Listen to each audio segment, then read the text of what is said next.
Trump lands in China for talks with 11 amid and Korea tensions. U.S. President Donald Trump has arrived in China for a visit likely to focus heavily on trade and tensions with North Korea.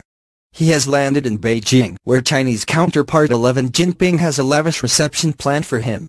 Earlier, in a speech to the South Korean parliament, Mr. Trump urged China to sever ties with North Korea. Mr. Trump is in China as part of a 5-nation tour of Asia.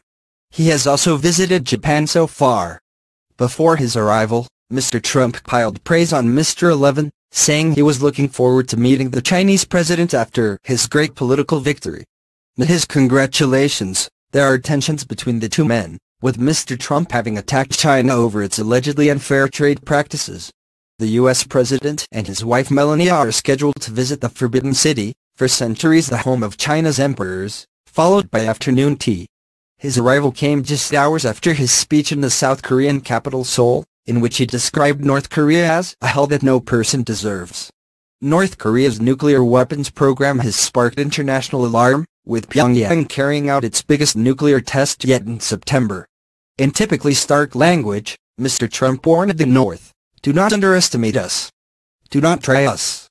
But there were hints though he might be open to a deal, telling the North, "We will offer you a path for a better future."